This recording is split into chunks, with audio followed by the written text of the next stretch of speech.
तो आज हम जिस टॉपिक पे बात करने जा रहे हैं, I think it is the most common and important reason for a pediatrician to be present in the labour room, that is neonatal resuscitation. तो neonatal resuscitation is not only the job of pediatrician. जितने भी obstetrics से related staff हैं, चाहे वो doctors हो चाहे nursing staff हो, वी बिलीव कि उन सबको रिससिटेशन की बेसिक स्किल से इंट्रोडक्शन होना चाहिए, कॉन्फिडेंस होना चाहिए. कि आप किसी भी स्टेज पे हैं, किसी भी एरिया में हैं, तो ज़रूरी नहीं कि वहाँ पे पीडियाट्रिशियन हमेशा अवेलेबल हो. तो अगर कोई ऐसा सिनेरियो बन जाता है कि बेबी डिलीवर किया और क्राई नहीं किया इमीडिएटली, तो इंस्टेड ऑफ बीइंग पैनिकिंग और उसको बस हम मारते रहें पकड़ के कि शायद क्राई कर जाए, तो उसको प्रॉपर्ली रिसस्टेट करें तो काफ़ी चांसेस हैं कि वो बच्चा सर्वाइव कर सकता है. तो इनिशियली हम थोड़ी बेसिक चीज़ें डिस्कस कर लेंगे रिसस्टेशन से रिलेटेड, जो मेरे ख्याल में आपको पता होनी चाहिए, और then we will do some hands on practice मैंने करके. ठीक है. इन द मीन टाइम अगर कोई क्वेश्चंस होते हैं तो आप साथ साथ भी पूछ सकते हैं, कोई इशू नहीं है उसमें. तो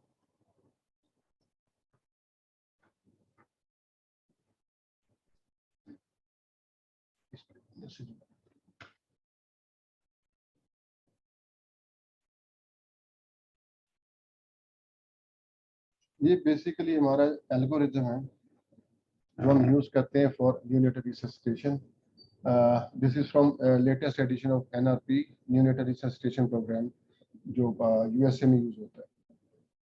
तो इसके अकॉर्डिंगली कुछ चीज़ें जो मैं बताना चाहता हूँ. एक तो ये तो बेसिक हमारी पूरी गाइडलाइंस है स्टार्ट से लेके एंड तक, इनको हम थोड़ा डिस्कस कर लेंगे आगे. जो टारगेट सेचुरेशन होती है नियोनेट की, दैट इज इम्पोर्टेंट. तो टारगेट सेचुरेशन का मतलब ये है कि ये जो आप देख रहे हैं दिस वन, कि 1 मिनट पे जब बेबी डिलीवर होता है तो उसकी सेट्स जो है, वी डोंट वांट 95% और 100% सेट्स. तो उस वक्त 65-70% इज एक्सेप्टेबल रेंज, और 85 to 95% saturation at 10 minutes establish होती है. तो अक्सर न्यूबॉर्न बेबीज को एक्रोसाइनोसिस होता है, पेरिफेरल साइनोसिस होता है. तो that is nothing to worry about, वो विद टाइम खुद ब खुद सेटल हो जाएगा. तो ये ट्रांजिशन टाइम होता है, इसमें पेरिफेरल साइनोसिस या ऑक्सीजन सेचुरेशन, ये चीज़ें ऑटोमेटिकली रिकवर कर जाएंगी और अचीव हो जाएंगी. तो हम इसमें ज़रूरी नहीं होता कि हर बच्चे को हम ऑक्सीजन दें. बाकी कुछ इसमें मास्क, एम्बू बैग यूज़ वो कैसे अप्लाई करना है, ये चीज़ें हम आगे डिस्कस करेंगे. सबसे पहले चीज़ जो हमें पता होनी चाहिए, एंटीनेटल काउंसलिंग. तो एंटीनेटल काउंसलिंग से हमें मदर की कंडीशन पता चलेगी, कोई एंटीनेटल प्रॉब्लम्स, कोई मेडिकेशंस, कोई डिजीज़ चल रही है, कोई भी पास्ट हिस्ट्री है, अगर कोई अबॉर्शंस की, मिसकैरेजेस की. These all things are important, because इससे आप एंटिसिपेट करते हैं कि ये जो अभी डिलीवरी होगी बेबी में, आपको क्या ज़रूरत पड़ सकती है. According to that we need to be prepared for it. तो जब बेबी डिलीवर होता है तो हमें 3 चीज़ें इमीडिएटली देख लेते हैं. डिलीवरी रूम में, ऑपरेशन थिएटर में, जब आप बेबी डिलीवर करेंगे आपने देख लेना है कि वो आपको प्री टर्म लग रहा है या टर्म लग रहा है. एक रफ आइडिया हो जाएगा इमीडिएटली कि ये बच्चा प्री टर्म है या फुल टर्म है. सेकेंडली, उसकी टोन कैसी है. टोन का कैसे पता चलेगा न्यू बॉर्न बेबी का? जो बेबी मूव कर रहा है, लिम्स एक्टिव है, उसकी टोन ठीक है. जो हाइपोटोनिक होगा वो बच्चा बिल्कुल लिम्प होगा. आप उसको जब निकालेंगे उसके बाजू और पैर बिल्कुल नीचे हैंग हो जाएंगे, लिम्प होगा, कोई खास एक्टिविटी नहीं होगा, आपको इमीडिएटली पता चलेगा ये हाइपोटोनिक बच्चा है. थर्डली, वो बच्चा ब्रीथ कर रहा है या नहीं कर रहा है, या क्राई किया या नहीं, वो इमीडिएटली ज़्यादा आपको साथ ही नजर आ जाएगा. तो अब इसमें से whether the answers are yes और नो, इमीडिएट मैनेजमेंट कोई चेंज नहीं होती इसमें. अगर एक बच्चा टर्म लग रहा है आपको, उसकी टोन भी ठीक लग रही है, उसने क्राई भी कर लिया है, तो बाहर तो ऐसे होता है कि मदर के पास ही बेबी को इमीडिएटली मदर के साथ कैंगरू केयर और वहीं पे उसको हैंडल करते हैं. हमारा सेटअप ऐसा नहीं है, हमें उसको रिससिटेटर पे लेके जाना होता है, वार्मर पे शिफ्ट करना होता है. तो हमने इन एनी सिनेरियो बच्चे को वार्मर पे शिफ्ट करना है. ठीक है. और वहाँ पे ले जाके हमने 5 स्टेप्स करने होते हैं इमीडिएट. वो हर बच्चे में करेंगे चाहे वो कैसा भी हो. ठीक है. उसमें सबसे पहले तो वार्म करना, मतलब आपका वार्मर पहले से ऑन होना चाहिए. उसके नीचे लिटाएंगे, ड्राई करेंगे, शीट हमारे पास होगी जिसमें रैप किया, उससे इमीडिएटली ड्राई कर लेंगे बेबी को, स्टिमुलेट करेंगे। स्टिमुलेशन कैसे होती है? जेंटल टैपिंग, ठीक है, gentle tapping of the soles या स्पाइन को आप बैक को रब करते हैं, ठीक है, वो उल्टा लटका के नहीं मारना, ठीक, वो बड़ा खौफनाक मंजर होता है। अच्छा, अच्छा, उसके बाद position of the head and neck, ये हम पोजीशनिंग करेंगे इसकी, एयरवेज की पोजीशन, आइडियल पोजीशन भी आपको मैं दिखाऊंगा अभी। और लास्टली सक्शन, अगर जरूरत होगी तो सक्शन करेंगे। हर बेबी में हमें सक्शन की जरूरत नहीं होती, जिसमें इतनी सिक्रीशंस हैं सॉरी, तो उसमें हम सक्शन करेंगे जहाँ पे आपको ऑब्वियस फील हो रही है या नजर आ रही है सिक्रीशंस। सक्शन में भी पहले ओरल सक्शन करते हैं, फिर नेजल करते हैं। अगर आपने नेजल पहले की और उसके वोकल कॉर्ड पे सिक्रीशन पड़ी है, बच्चा गैस्प करेगा, वो एस्पिरेट कर सकता है, चोक कर सकता है। Always oral suction first and then nasal. दूसरी बात एहतियात सक्शन में ये होती है कि बहुत एग्रेसिव डीप सक्शन नहीं करते, ठीक है। या आप डीप सक्शन की कोशिश करेंगे, पोस्टीरियर फेरिंग्स को टच करेगा आपका शक्कर, बल्ब शक्कर है या मैकेनिकल सक्शन है, तो बच्चा एपनिया में जा सकता है। ट्राई करता करता बच्चा एकदम से एपनिक हो जाएगा, तो उसको हमने अवॉइड करना है। जो ट्राई कर रहा है इसका मतलब है वो ठीक है, उसको टाइम दे दो, ठीक है। अच्छा, इसके बाद ये जब 5 स्टेप्स आपने कर लिए, देन वी विल मॉनिटर कि बच्चा एपनिक तो नहीं है अभी, या गैस तो नहीं कर रहा, या उसका हार्ट रेट लेस देन 100 तो नहीं। ये 3 चीजें इमीडिएटली बेबी डिलीवर होते ही, ना हमने उसका हार्ट रेट चेक करना है, ना हमने उसके एफगार स्कोर देखना है। इस पूरे एनआरपी में कहीं पे एफगार स्कोर का जिक्र नहीं है, ठीक है। तो एफगार्स आर नॉट दैट इम्पोर्टेंट कि उसकी बेस पे हम हर चीज करें। तो एफगार, फर्स्ट एफगार जो हम 1 मिनट पे देते हैं, वो आफ्टर 20 इनिशियल स्टेप्स होता है। अदरवाइज आपका हर बेबी, अगर बेबी आउट होते ही एफगार देने बैठ जाएंगे तो अक्सर बच्चों का लो एफगार आएगा, वो तो एस्फिक्सिएटेड होंगे फिर बाय डेफिनेशन। तो एपनिया और गैस्पिंग और हार्ट रेट लेस देन 100, ये 2 चीजें ऑब्जर्व करेंगे। अगर एक बेबी ब्रीथ नहीं कर रहा तो वो तो आपको ऑब्वियस है और कुछ और देखने की जरूरत नहीं है। ब्रीथ कर रहा है लेकिन वो गैस्पिंग रेस्पिरेशन है, that is again not normal. And thirdly कि हार्ट रेट, अगर ये दोनों चीजें नहीं है, बच्चा ब्रीथ कर रहा है, तो फिर उसका हार्ट रेट देखना है, स्टेथ लगा के कि हार्ट रेट कितना है। अच्छा, अगर ये सब कुछ ठीक है, आंसर इज नो, तो फिर आप देखेंगे कि उसकी ब्रीदिंग कैसी है, टेकिपनिक लग रहा है या परसिस्टेंटली साइनोज्ड है, इस टाइम लिमिट से आगे जा रहा है। ये जो हमने यहाँ पे रखे थे सैचुरेशन के टारगेट्स, अगर इस टाइम पर वो सेट्स मेंटेन नहीं कर रहा है या उससे भी कम है, तो फिर आप देखेंगे कि हमने आगे इसको रिसस्टेट करना पड़ सकता है बच्चे को। तो इनिशियली क्या करेंगे, एयरवे पोजिशनिंग है, सक्शन है, वही स्टेप्स हैं ये again, pulse oximeter, oxygen if needed. Term babies में जनरली आप विदाउट ऑक्सीजन भी रिसस्टेट कर सकते हैं, एम्बू बैगिंग के लिए लाजमी नहीं कि ऑक्सीजन हो, विदाउट ऑक्सीजन भी हम कर सकते हैं। जो बच्चे प्री मेच्योर होते हैं उन्हें आप 30% तक ऑक्सीजन दे सकते हैं, यानी कि लो फ्लो ऑक्सीजन दी जा सकती है। आवाज बहुत स्लो आ रही है आपकी, माइक आप अपना प्लीज सही कीजिएगा। Speak loudly. अच्छा, अच्छा जी, नेक्स्ट हम जाएंगे जी पॉजिटिव प्रेशर वेंटिलेशन पे स्ट्रेट अवे। तो अगर एक बच्चे ने ब्रीथ नहीं किया, गैस्पिंग रेस्पिरेशन थी, या उसका हार्ट रेट बिलो 100 था, after initial steps of resuscitation we will start positive pressure ventilation, ठीक है। इसमें डिले हो जाता है अक्सर, डिले की मल्टीपल रीजंस होते हैं। कई दफ़ा बेबी आउट होने के बाद रिससिटेटर पे पहुंचने में ज़्यादा टाइम लग जाता है, कई मरतबा इनिशियल स्टेप्स में ही बार बार उनको रिपीट किया जा रहा होता है। This is not right way, उसमें क्रिटिकल टाइम हम वेस्ट कर रहे होते हैं, उसमें बच्चे को एस्फिक्सिया के चांसेस बढ़ सकते हैं। इमीडिएटली पॉजिटिव प्रेशर वेंटिलेशन हमारी स्टार्ट हो जानी चाहिए after initial steps of resuscitation when the baby is not breathing or his heart rate is less than 100, ठीक है। This is the most important step in whole neonatal resuscitation programme. तो positive pressure ventilation कैसे देते हैं, it is with Ambu bagging and mask, ठीक है। Cardiac monitor हम उसके साथ या पल्स ऑक्सीमीटर अटैच कर सकते हैं। नेक्स्ट, पॉजिटिव प्रेशर वेंटिलेशन जब हम स्टार्ट कर देते हैं तो फॉलो अप हम हार्ट रेट को करेंगे सबसे पहले। The first indicator of successful resuscitation is increasing heart rate, ठीक है। अगर हार्ट रेट इंप्रूव होना शुरू हो गया तो हम राइट ट्रैक पे हैं, ठीक है।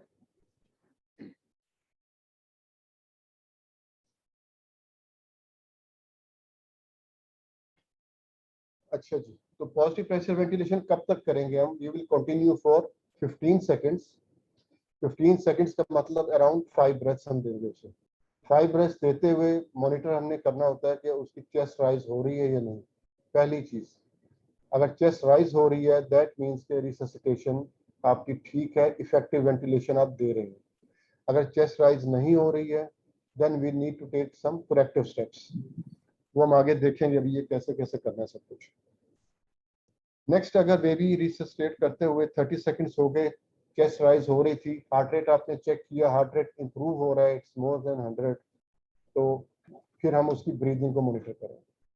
जब बच्चा ब्रीथ करना शुरू हो जाए, उसकी ब्रीदिंग रेगुलर इस्टेब्लिश हो जाए, ग्रेजुअली हम एम्बू बैगिंग को कम करके स्टॉप कर देंगे। यू कैन कंटिन्यू ऑक्सीजन और you can stop oxygen depending कि अगर बच्चा एक्टिव हो गया है, बिल्कुल क्राई कर रहा है, तो फिर आपको कुछ भी एक्स्ट्रा करने की जरूरत नहीं है, उसे ऑब्जर्व करें बस। ठीक है, ये बेसिक सिनेरियो हो गया इनिशियल रिससिटेशन का। ये बुक आइकन पे क्लिक करेंगे ना आप, जहाँ से स्लाइड शो चलता है, तो आपकी स्लाइड प्रॉपर बड़ी हो जाएगी।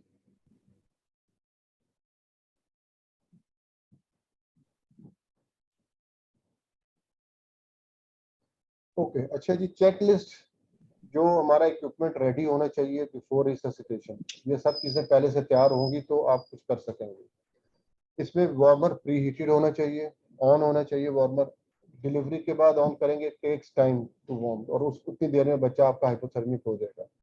तो हाइपोथर्मिया से बचाना is of utmost importance, specially जब मौसम ठंडा हो, चिल्ड एसी चल रहे हो या प्री टर्म बेबी हो। तो इवन टर्म बेबीज हाइपोथर्मिया उनकी एफर्ट्स को इमीडिएटली बिल्कुल रिड्यूस कर देता है। तो एक हेल्दी बेबी जिसका टेम्परेचर मेंटेन थ्रू आउट रहे, जो ही यूटरस से आउट हुआ बेबी, उसको रैप हो जाए और इमीडिएटली वार्मर के नीचे पहुंच जाए, उसको ड्राई किया जाए, ये चीज़ इंपॉर्टेंट होती है। ठीक है, तो अगर हमने उसको छोड़ दिया, क्लीन नहीं किया, या चिल्ड एसी के नीचे 1 मिनट भी रहा, तो वो बच्चा बिल्कुल ठंडा हो जाएगा और वो आपको रिस्पॉन्स सही नहीं दे सकेगा। वार्म टॉवल्स आइडियली वार्मर के नीचे रख के हम उनको वार्म कर सकते हैं। एयरवेज क्लीन करने के लिए दो तरीके होते हैं, बल्ब सकर या bulb syringe, and the other method is mechanical suction, जो वॉल सक्शन होती है। वॉल सक्शन से ज्यादा हम बल्ब सकर प्रेफर करते हैं, it is more controllable. Suction catheter आप थोड़ा डीप डालेंगे, पीछे टच करेगा, बच्चा एपनिया में चला जाएगा। तो बल्ब सकर जरा इमीडिएटली आप सक्शन कर सकते हैं, तो it is more reliable. Auscultation के लिए स्टेथोस्कोप, वेंटिलेशन के लिए एम्बू बैग एंड मास्क। उसके बाद एनजीटीज, ऑक्सीजन फ्लो मीटर आपका होना चाहिए, ऑक्सीजन सोर्स होनी चाहिए। अगर इंक्यूबेट करना पड़ जाए तो उसके लिए लेरेंजोस्कोप विद ब्लेड्स 00 एंड 0, एटलीस्ट ये दो साइज जरूर अवेलेबल होते हैं चाहिए। और ईटी साइज हम 2.5 एंड 3 मिनिमम, ये दो साइज अवेलेबल होते हैं। अनकफ ट्यूब्स यूज करते हैं हम पीडियाट्रिक एज ग्रुप में, up to 6 to 7 years of age हमें कफ ट्यूब की जरूरत नहीं होती। मेडिकेशंस में अगर एक मेडिकेशन हम डिसाइड करें तो वो एड्रेनलिन है, वो लाजमी हमारे पास अवेलेबल होना चाहिए। ठीक है, बाकी चीजें और भी मेडिसिन की लिस्ट होती है, पूरा ट्रे होता है, लेकिन most important is adrenaline, then dextrose 10% normal saline, at least ये मिनिमम रिक्वायरमेंट है। अच्छा जी, अब 4 प्री डिलीवरी क्वेश्चंस क्या होंगे आप जब एंटिसिपेट कर रहे हैं रिससिटेशन को। एक्सपेक्टेड जेस्टेशनल एज, ये हमें पहले से पता होगी, मदर की उससे हिस्ट्री से पता चल जाएगी। amniotic फ्लूइड अगर तो रप्चर्ड है मेम्ब्रेन, तो आपको फ्लूइड का भी कलर पता चल जाएगा, whether it is blood stained और मेकोइम स्टेन्ड, वो इमीडिएटली असेस हो जाएगी चीज। और कोई रिस्क फैक्टर्स जैसे कोई मैटरनल इलनेसेस है, पास्ट हिस्ट्री है, प्रीवियस अबॉर्शंस हैं।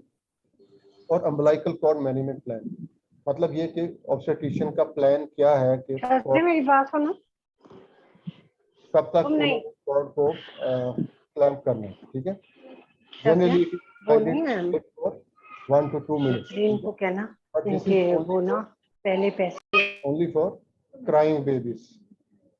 ठीक है, तो क्राइंग बेबीज में अम्बिलिकल कॉर्ड प्लान आप उसको इम्प्लीमेंट कर सकते हैं, डिले कर सकते हैं।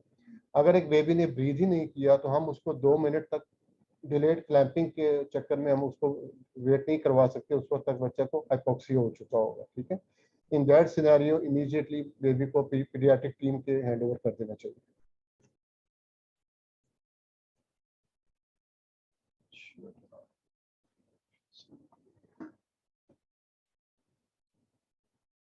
ओके अच्छा जी, रूटीन केयर हमने देख लिया था ये चीज कि टर्म जेस्टेशन, ब्रीदिंग और क्राइंग, गुड मसल टोन, ये चीजें देखी आपने। इमीडिएटली 5 स्टेप्स करने हैं।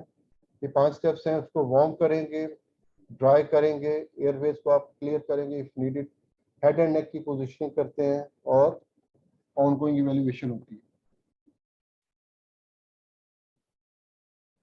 अच्छा जी, ड्राई करने का शीट में जिसमें रैप की है, अगर वो कॉटन शीट है उसी से आप ड्राई कर सकते हैं। एक्स्ट्रा टॉवल्स, गॉज वगैरह यूज कर सकते हैं, ठीक है।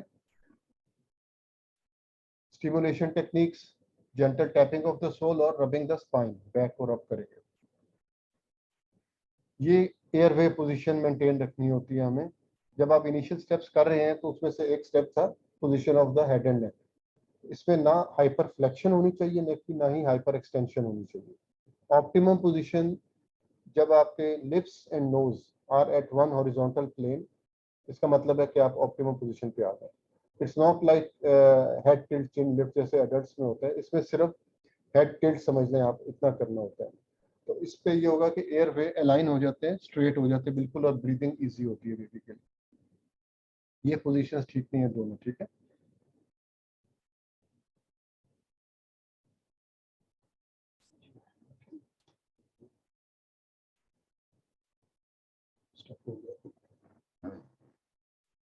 अच्छा जी, इसके बाद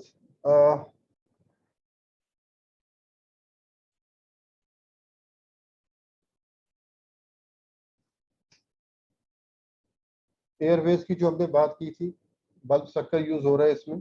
first mouth and then nose, ये चीज याद रखनी है हमेशा, ठीक है। सक्शन जब भी करें, कई दफा डीप सक्शन इमीडिएटली करते हैं जब तक बेबी डिलीवर होकर रिसस्टेटर पे पहुंचता है, बच्चा एप्निक हो चुका होता है। तो इसलिए डीप सक्शन अवॉइड करनी है कि बहुत थ्रोट को टच ना करे, बैक पे फेरिंग्स को टच नहीं करना चाहिए आपका कैथेटर।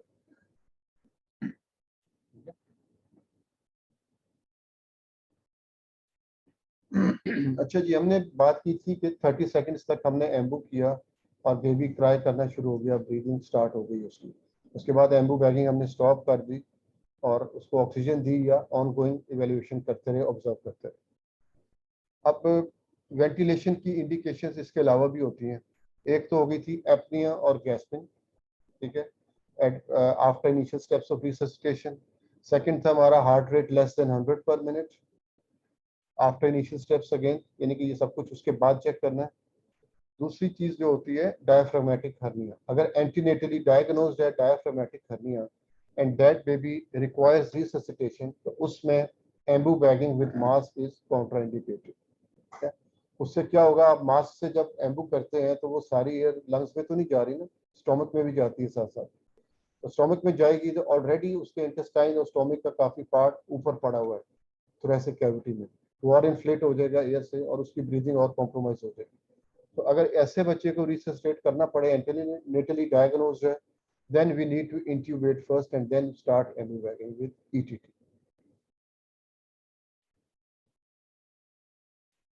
अच्छा जी, गोल्डन मिनट का कॉन्सेप्ट ये आपको मैंने बता दिया है। Most important and effective action है to ventilate the baby's lungs within first minute of birth, ठीक है, within first minute, this is important. यही काम अगर हम 5 मिनट के बाद कर रहे हैं तो वो बेकार है, ठीक है। तो first minute starts when the baby is out of uterus, वहां से टाइमर ऑन हो जाता है फर्स्ट मिनट का, ठीक है।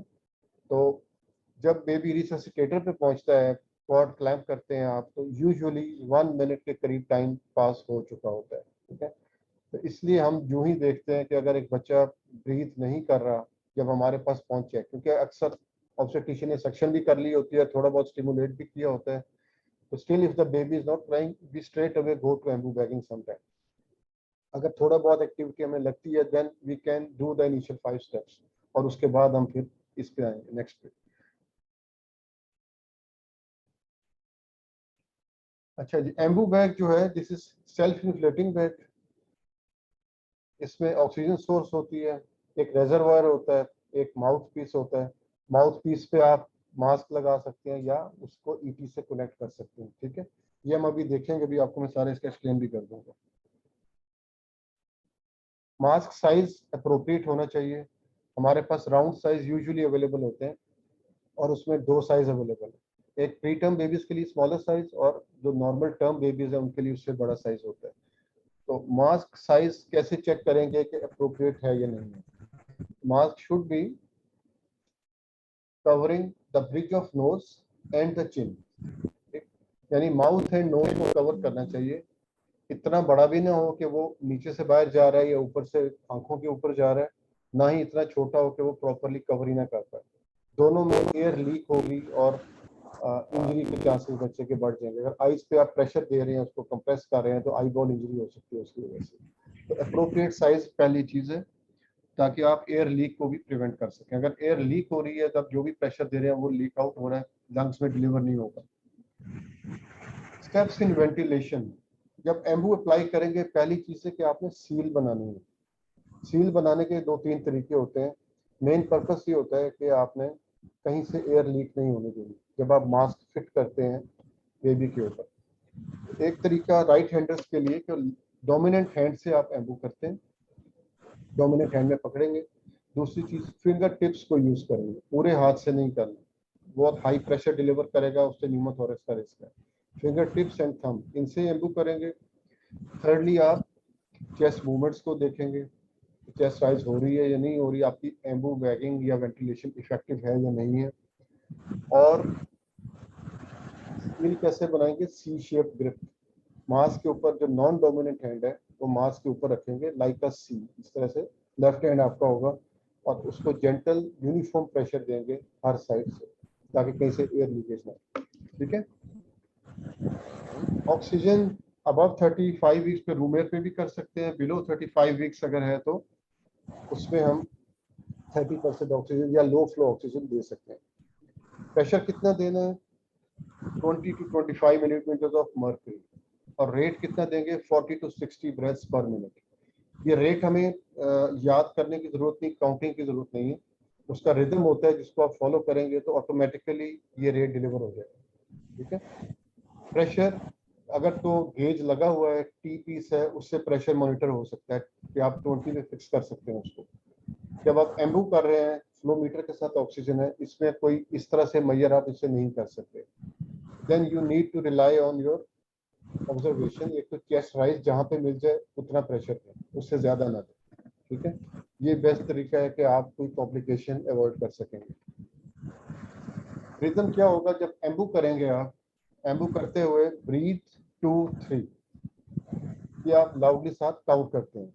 जब आप ब्रीथ बोलेंगे then you need to squeeze the Ambu bag, उसमें पफ देंगे आप। Breathe 2 3, breathe 2 3।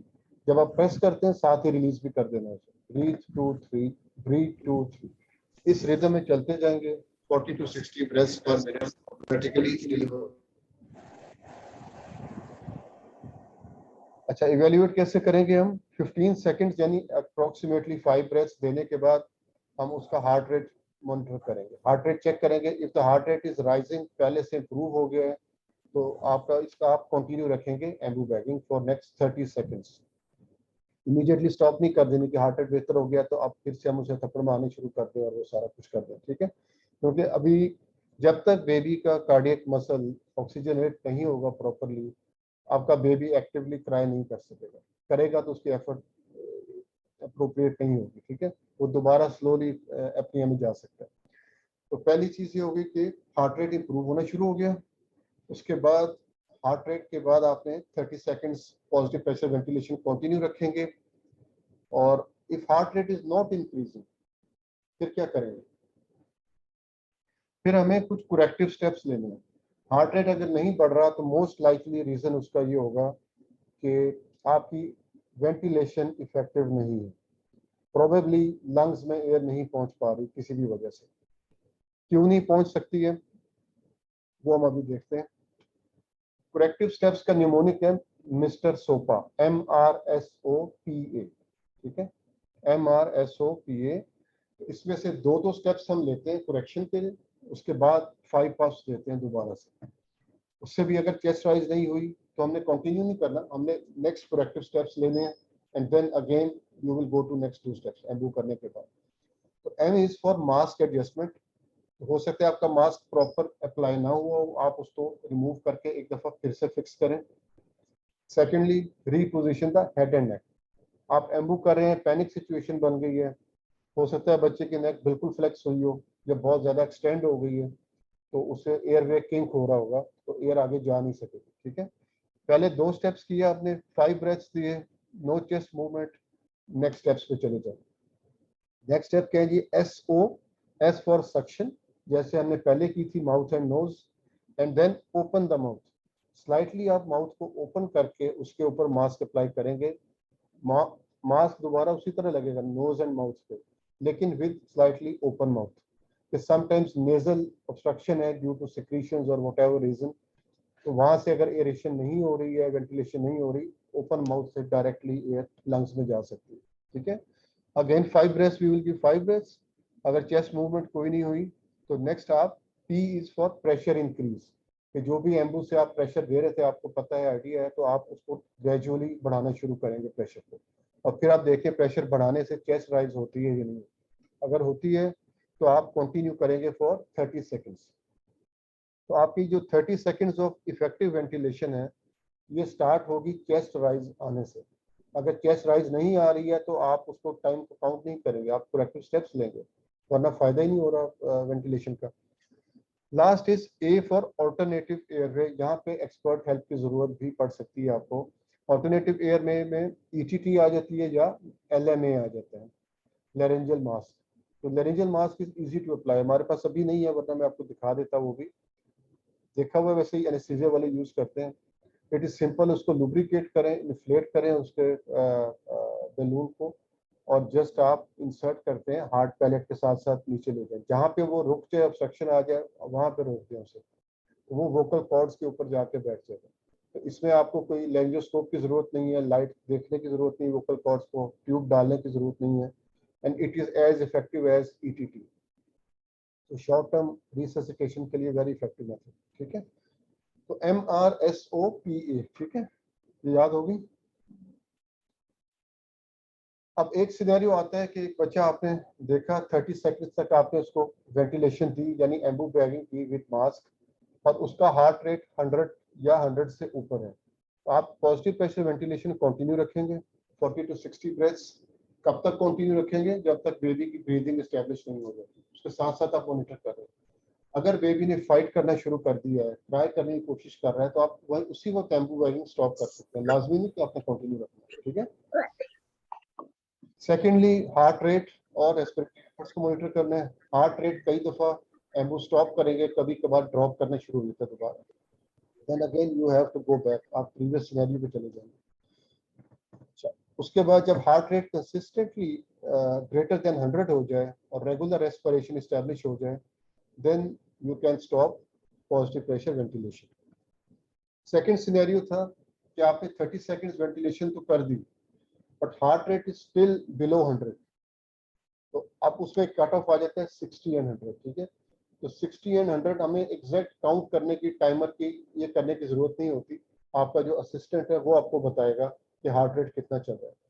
तो आपने ये नहीं कि आपने CPR छोड़ दिया तो स्ट्रेच लगा के हार्ट सोना शुरू करते हैं, जो एयरवे पे है उसने एयरवे को नहीं छोड़ना। ठीक है, तो हार्ट रेट कैसे देख सकते हैं? जिसने स्ट्रेच लगाया वो आपको फिंगर टैप करके बता सकता है। अब ऐसे में टैप करो तो आपको आइडिया हो जाएगा कि ये कितना हार्ट रेट चल रहा है। इस ऑलमोस्ट 1 पर सेकेंड, तो 60 के करीब है। अगर बेबी का हार्ट ऐसे चल रहा है, दिस इज मोर देन 100। ठीक है, तो आपको रफ आइडिया चाहिए, is it more than 100, less than 100 और less than 60। Less than 1 beat per second अगर है तो दैट इज लेस देन 60। ठीक है, अच्छा जी, इसमें पॉजिटिव प्रेशर वेंटिलेशन तो आप कंटिन्यू रखेंगे जब हार्ट 60 और 100 के दरमियान है। वेंटिलेशन टेक्निक को अपने देखेंगे आप कि कोई गड़बड़ तो नहीं हो रही है। करेक्टिव स्टेप्स अगर जरूरत लग रही है आप दोबारा भी ले सकते हैं। अभी तक अगर इंट्यूबेट नहीं हुआ बेबी तो अब इंट्यूबेट हो जाना चाहिए, ET डाल जानी चाहिए उस बच्चे को, and then you can also call for extra help.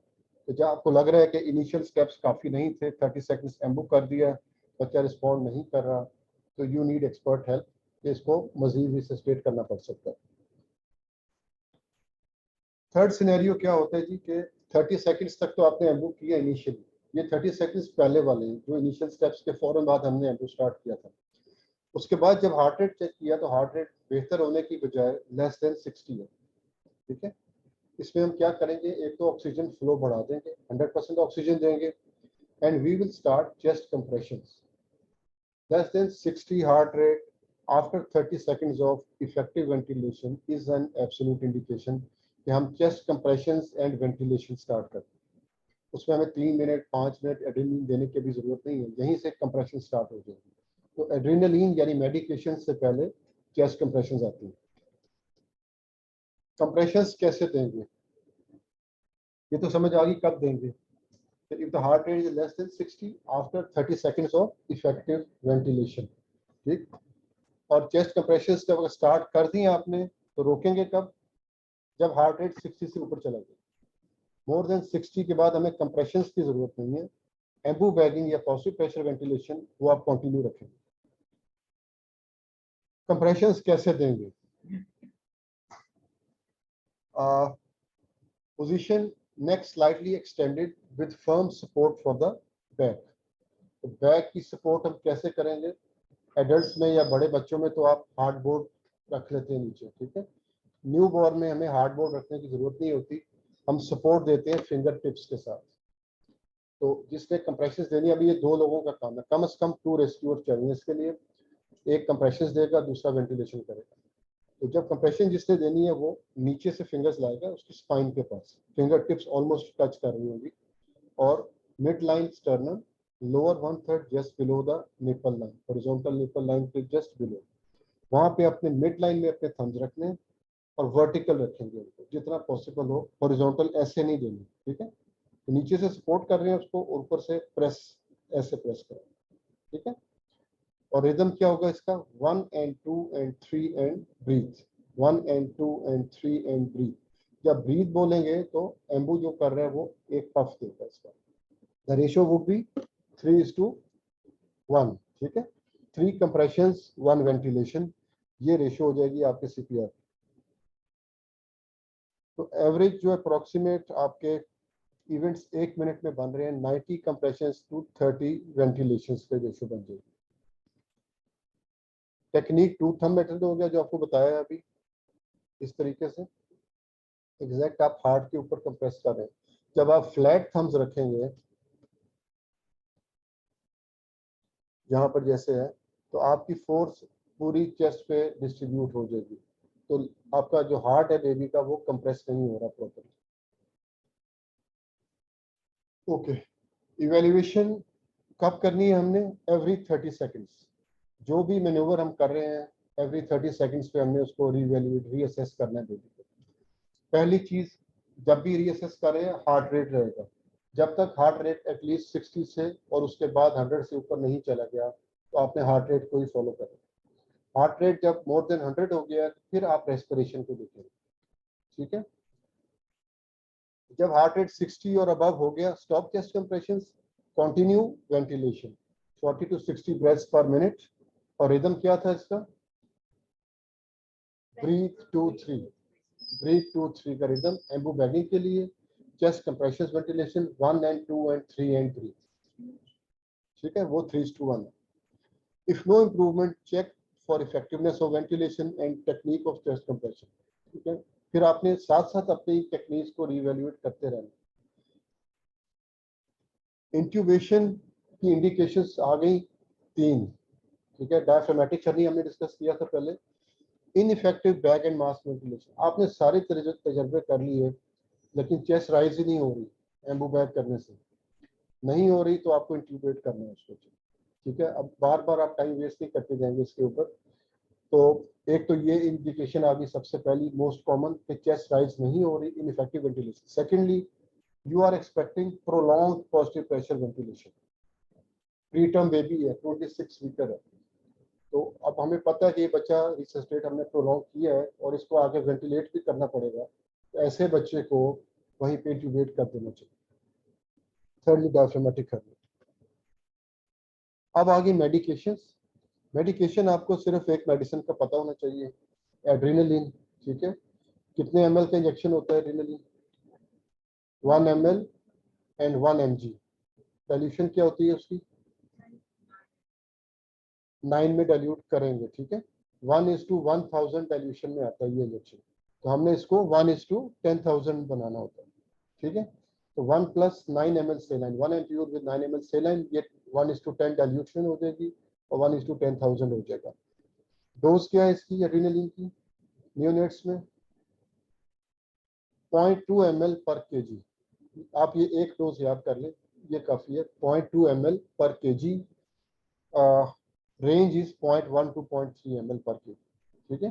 तो अप्रोक्सीमेटली एक टर्म बेबी 3 kg का है, उसको कितना एड्रेनालिन देंगे? 0.6 ml, 0.2 टाइम्स, ठीक है। 1 kg का है तो 0.2 ml, 2 kg 0.4 ml, this is approximate, ठीक है। तो रेंज 0.1 to 0.3 ml। कैसे दे सकते हैं एड्रेनालिन आप? किस रूट से? किस रूट से दे सकते हैं, ठीक है। और IV इंट्राअम्बिलिकल, किसी और रूट से भी दे सकते हैं, अम्बिलिकल वेन, ETT, ग्रेनुला, इंट्राओसियस, ठीक है। इंट्रामस्कुलर, अगर आपको कुछ समझ नहीं आ रही है, एक्सपर्टीज अवेलेबल नहीं है, IM दे दो, और कुछ नहीं हो रहा तो ठीक है। ये सारे रूट्स अवेलेबल हैं। मोस्ट इंपॉर्टेंट इफेक्टिव रूट जो है अम्बिलिकल वेन, सेंट्रल लाइन से जो देंगे, दिस इज मोस्ट इफेक्टिव, या डायरेक्टली डिलीवर हो रही है मेडिकेशन। सेकंड ऑप्शन इस सिनेरियो में IV लाइन से बेहतर, ग्रेनुला लगाने से बेहतर है कि आप ET में से एड्रेनालिन दें। जब आप ET से देंगे तो उसमें डोज ज़्यादा देनी पड़ती है, हमें 5 to 7 टाइम्स इंक्रीज करनी पड़ेगी। मतलब क्या हुआ कि 0.5 to 1.5 ml पर केजी से हम देते हैं थ्रू ETT, ठीक है। इसमें 0.1 to 0.3 ml था, उसमें 0.5 to 1 ml, 1 ml भी रख लें आप, तो 1 ml पर केजी यानी 3 ml तक हम ET से डाल सकते हैं और उसको एम्बू करें उसके ऊपर से, वो लंग्स में जाएगा, लंग्स से एब्जॉर्ब होगा एड्रेनालिन, तो कुछ इफेक्ट आएगा। लेकिन more effective method is through umbilical vein, umbilical vein then ET। अगर वो भी नहीं हो सकता, इंट्राओसियस रूट होता है। IV लाइन अगर आप लगाते हैं, ग्रेनुला लगाते हैं, एक तो IV लाइन मिलेगी मुश्किल से ऐसे बच्चे में, मिल भी जाएगी, उसका तो हार्ट ही नहीं काम कर रहा, तो वो कब हार्ट तक पहुंचेगी, कैसे पहुंचेगी और कितनी पहुंचेगी, वी डोंट नो, ठीक है। वॉल्यूम एक्सपेंशन हम दे सकते हैं, नॉर्मल सेलाइन वगैरह। अगर कोई मदर में ब्लीडिंग ज्यादा हो गई या बच्चा हाइपोवोलेमिक लग रहा है, you can give IV fluid push, normal saline push दे सकते हैं। नेलॉक्सोन कभी यूज होता था, जो मदर्स में प्रोलॉन्ग एनेस्थीसिया होता था या नार्कोटिक्स लिए होते थे उन्होंने, उनमें यूज होता था। इट्स नो मोर रिकमेंडेड, तो इससे कोई लॉन्ग टर्म बेनिफिट नहीं आता। After resuscitation temperature control, again it is most important. ये ऑफन निगलेक्टेड एस्पेक्ट है कि बच्चे हाइपोथर्मिक हो जाते हैं, ठंडे हो जाते हैं और सफर करते हैं उसकी वजह से। जब नर्सरी में ट्रांसफर करना है, ज़ाहिर है ICU केयर की जरूरत पड़ेगी इस बच्चे को, पेरेंट्स को काउंसल करना, फैमिली को बताना, ऑब्स्टेट्रिशियन तो आप खुद ही हैं, वरना हम आपको बताते हैं, ठीक है। तो ये सारी चीज़ें, और डॉक्यूमेंटेशन, आप जहाँ पे भी हैं, जो कुछ भी आपने किया है, accurate documentation is very important. अगर आपने सब कुछ किया, आपने लिखा नहीं है, तो गड़बड़ हो गई फिर उसके बाद, ठीक है। ये चीज़ें हर जगह आपके काम आएंगी, आपके लिए भी फ़ायदेमंद है, पेशेंट के लिए भी फ़ायदा होगा, उसकी मैनेजमेंट में भी फ़ायदा होगा, और इवन मेडिको लीगली भी आपको इसकी ज़रूरत पड़ जाती है। तो डॉक्यूमेंटेशन कंप्लीट होनी चाहिए, ठीक है जी, चीज़ें समझ आ गई। अच्छा, last thing, when to stop resuscitation if the baby is not responding. अब ऐसा नहीं कि आप पेशेंट रिस्पॉन्ड नहीं कर रहा तो आप लगे ही रहेंगे उसके साथ। अगर 20 मिनट्स अबकार स्कोर स्टेज 0, यानी कि उसका हार्ट शुरू से ही नहीं था, 20 मिनट्स तक रिस्पॉन्ड नहीं किया, या एक persistent very low heart rate चलता रहा है 10-20 की रेंज में, तो ऐसे बच्चे को यू कैन स्टॉप रिससिटेशन, ठीक है। आइडियल सिनेरियो में should be decided by paediatric team, उनमें भी जो सीनियर मोस्ट है, अगर जो भी अवेलेबल है सीनियर पोजीशन पे, उसको ये डिसीजन लेना होता है, ठीक है। Any questions? Sir soda bike आप आजकल नहीं देते? सोडियम बाइक का प्रोलॉन्ग रिससिटेशन अगर हो रही है, जिसमें काफ़ी देर आपको एम्बू करना पड़ा, उसमें यूज़ होता है। लेकिन स्पेयरिंगली यूज करते हैं, रूटीन में यूज नहीं करते। दूसरी चीज ये कि बाइकार्ब देने से पहले effective ventilation is a pre requisite. अगर आपने उसके लंग्स को वेंटिलेट नहीं किया और आप बाइकार्ब दे रहे हैं तो आप उसका कोई बेनिफिट नहीं दे रहे, उसको हार्म ही पहुंच रहा है उसकी वजह से। तो पहली चीज है इफेक्टिव वेंटिलेशन। उसके बाद नेक्स्ट स्टेप है इफ यू फील के रिससिटेशन प्रोलॉन्ग्ड हुई है, बच्चा एसिडोटिक हो चुका है, तो you can give bicarb 1 ml per kg with equal dilution. Bicarb का रूट कौन सा होता है जी? ईटी से बाइकार्ब नहीं दे सकते, ठीक है। सिंगल रूट आईवी रूट होना चाहिए, पेरिफेरल या central line, preferably central line. Bicarb हमेशा आईवी जाएगा, ठीक है। ईटी से देंगे वो आपके म्यूकोजा को उड़ा देगा, बंद कर देगा, ठीक है जी। सर ये ईटीटी कैसे पास करेंगे? ईटीटी पास करना आपके स्कोप में नहीं है आज के इसके अंदर। सर प्रोसीजर कैसे होगा? सर जरा प्रोसीजर वो 1 या 2 ऐसे करवाएं। सर हमसे एग्जाम में करवाते हैं। चले ठीक है, वो डिस्कस कर लेते हैं। अभी हम उसमें मैनिकिन पे देख लेते हैं, ठीक है। सर सीपेप का रोल बता दें, सीपेप कब यूज करना होता है? सीपेप यूज करते हैं प्री टर्म बेबीज में। Most common indication pre mature babies है, ठीक है। आइडियल सिनेरियो में तो डिलीवरी रूम से ही सीपेप पे शिफ्ट करके ट्रांसफर होना चाहिए। जो बच्चे प्री टर्म है but they are breathing spontaneously, कि उनकी एफर्ट इतनी स्ट्रॉन्ग है कि वो बिल्कुल ही कोलैप्स नहीं करेंगे, उनमें CPAP is prefer to intubation and ventilation. Even हम सर्फेक्टेंट देते हैं, सर्फेक्टेंट दे के हम ईटी रिमूव करते हैं, इमीडिएटली सीपैप पे शिफ्ट कर देते हैं बच्चों को। बट इट डिपेंड्स कि उसकी CO2 रिटेंशन नहीं होनी चाहिए, ब्रीदिंग एफर्ट एडिक्वेट होनी चाहिए। अगर ये कॉम्प्रोमाइज होगी तो सीपैप से और ज्यादा प्रॉब्लम बढ़ेगा, कम नहीं होगा, फिर हमें वेंटिलेट करना पड़ता है। और कुछ? सर स्लाइड 1 से प्लीज जरा दिखा दें, स्क्रीनशॉट लेनी थी sir. Sir kindly medicine please repeat कर दें व्हिच यू हैव सर इसका मेंशन्ड। पीडीएफ मिल जाएगा जो अभी आपने पढ़ाया है हमें? PDF आपको दे देंगे, इसका स्लाइड की प्रेजेंटेशन आपको दे देंगे, ठीक है। सर ईटीटी के साइज बता दें, कैसे कैलकुलेट करना है? ईटी का इसमें है size mention doctor. For pre term babies 2.5, term babies 3 और 3.5, बस इतना याद रख लें बस। जो pre mature baby less than 2 kg है उसमें 2.5 यूज करेंगे। अप्रोक्सीमेट वेट 2 to 3 kg में 3 करेंगे, more than 3 kg 3.5।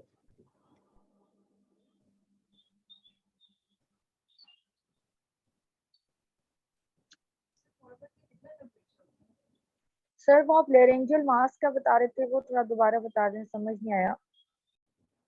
Laryngeal mask is like ETT। फर्क ये होता है कि उसका जो टिप है वो वोकल कॉर्ड से ऊपर रहती है, वोकल कॉर्ड से अंदर नहीं जाएगी, ट्रेकिया में नहीं जाएगी, ठीक है। और ETT डालने के लिए तो हमें लाइट चाहिए, लेरेंजोस्कोप चाहिए, डायरेक्ट विजुलाइज करके वोकल कॉर्ड्स हम फिट डालते हैं। लेरेंजियल मास्क के लिए कुछ नहीं करना, सिर्फ उसको प्रिपेयर करें, पोजीशन बनाएं और उसको इंसर्ट कर दें बगैर देखे। जहाँ पे वो रुक जाए उधर आपने स्टॉप हो जाना बस। सर ये जो रेस्क्यू अगर एक दूसरा बंदा इन्वॉल्व हो जाता है, वहाँ पे जो चेस्ट ऑपरेशन की रेशियो है वो भी बता दें, और अगर एक सिंगल पर्सन ने करना है तो वो कितनी रेशियो है सर बता दें सर प्लीज। सॉरी दोबारा बताइएगा। सर वो 15:2 कब होता है और 30:1 कब होता है? नियोनेट में ऐसा कुछ नहीं है, नियोनेट्स में 3:1 है। दिस इज बिलो 1 month, ठीक है। बिलो 1 month 3:1, बस एक ही। जो 15:2 एडल्ट्स का होता है, 30:2 जो है ये पीडियाट्रिक्स में यूज होता है टू रेस्क्यूअर। अगर सिंगल रेस्क्यूअर है तो वो उसमें भी 30:2 कर सकते हैं, यानी कि 15 सर जरा दोबारा प्लीज बता दें, बहुत जल्दी बता रहे हैं सर, जरा प्लीज दोबारा बता दें। ये हमारे स्कोप में नहीं है, अभी हम न्यूनेटल रिससिटेशन पे बात कर रहे हैं, ठीक है। उस पे फोकस रखें अभी, ठीक है। और कुछ? सर वो जो कॉर्ड क्लैंपिंग करते हैं वो 30 to 60 टाइम पीरियड है नॉर्मल, और अगर हमारे पास बेबी लग रहा है, फ्लॉपी है, डिस्ट्रेस है या कोई हाई रिस्क प्रेगनेंसी थी तो उसके आपकी फिर हम आवाज कम आ रही है, सॉरी थोड़ा ऊंचा बोलिए। सर कॉर्ड क्लैंपिंग का टाइम 30 to 60 सेकेंड्स है। यस, ये आपको ज्यादा पता होगा वैसे। It is 30 to 60 seconds। Some obstetricians prefer कि 2 minutes तक भी वो डिले कर सकते हैं। Thank you not sir. Less than 1 minute दिन एंड नाइट के मुताबिक। लेस देन 1 minute तो होना नहीं चाहिए। अगर कम करे यूनिट बड़ा हो गया। सर आप जो बता रहे हैं ऐसे ही है अभी लेटेस्ट डे पहले अर्ली कॉल चलिए ठीक है जी, हैंड जोन पे आ जाते हैं, बाकी क्वेरीज वहाँ पे। सर 8 मिनट्स में 8 मिनट 8 मिनट जल्दी आ जाइए। चलिए बताओ।